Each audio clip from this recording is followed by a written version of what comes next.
Happy Monday and welcome to Love at Lunch. Excited to be here with you today.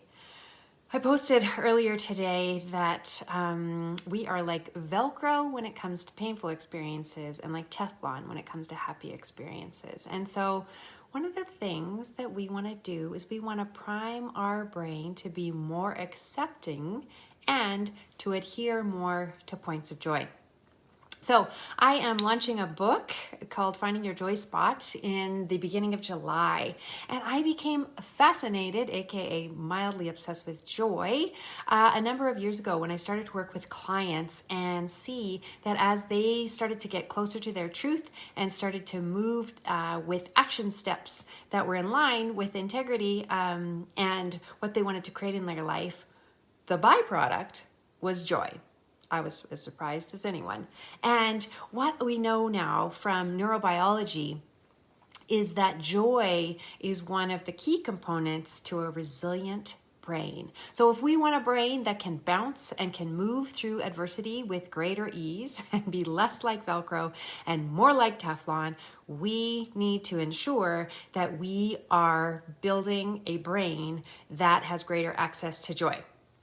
So we're going to move through my book for the next few months, give you a little sneak peek. And if you are not on the sign up list yet for said book, then I will post that in the link after and you can join me there. You'll be getting goodies and different tips and tricks in order to become more filled and more accessible to joy.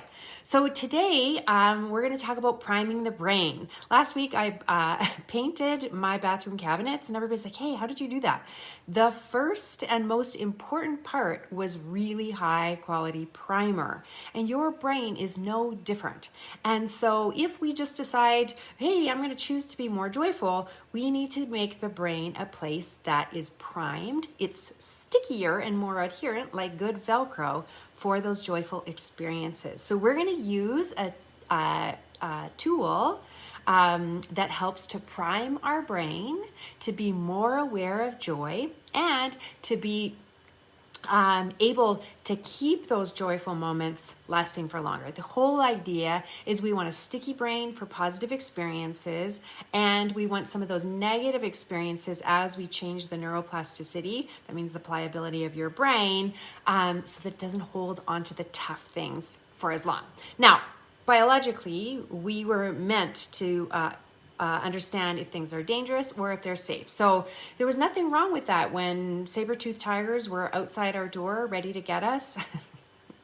But they're not there anymore. So we want to change our brain to be more resilient and more focused on the positive so we can bounce better.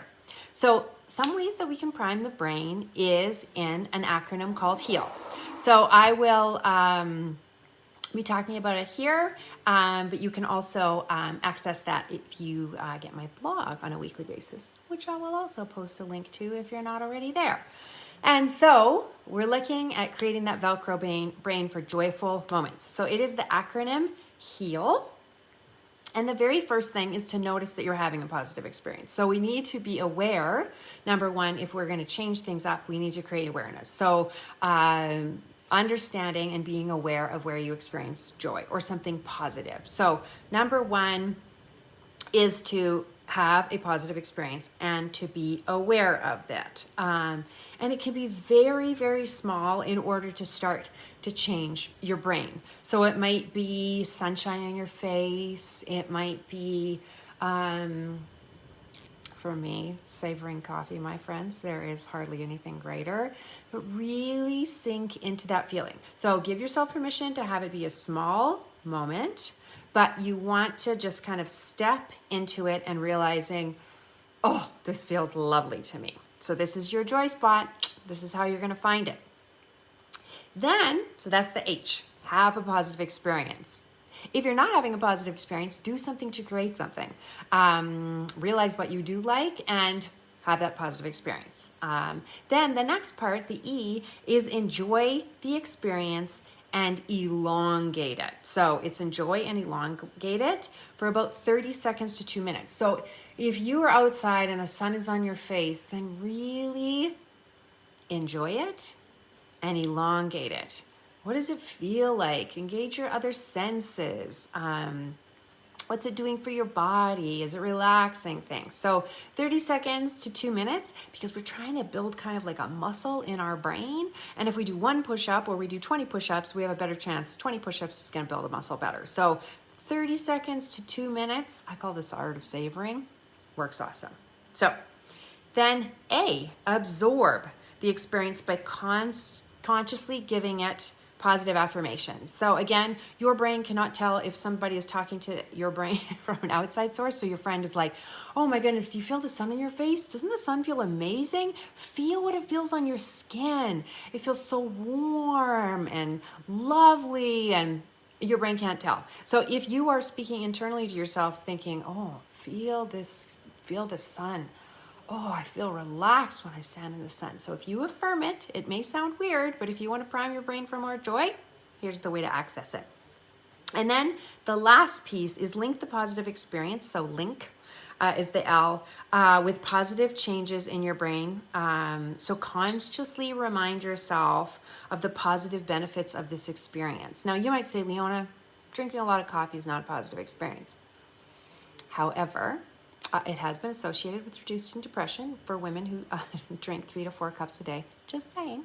But even just what is the experience that linking it to relaxing or breathing deeply or creating a time of reflection. So basically, you're going to H, have a positive experience. E, enjoy and elongate that experience. A, absorb that experience with positive affirmations. Doesn't this feel great? And it can be internally. And then link that positive experience to positive changes in your brain. So you're reinforcing it. So this is the art of savoring, but we've broken it down into a neuroplastic change model called HEAL. So that will be in my weekly blog. If you're not in my weekly blog, reach out. I will add you, or I will post a link here later. And this week, focus on creating a Velcro experience for your brain to receive and attach itself to more joyful experiences. And next week, we'll be talking about more in the book, Finding Your Joy Spot. Lots of love to you all. Thank you for joining me for Love at Lunch.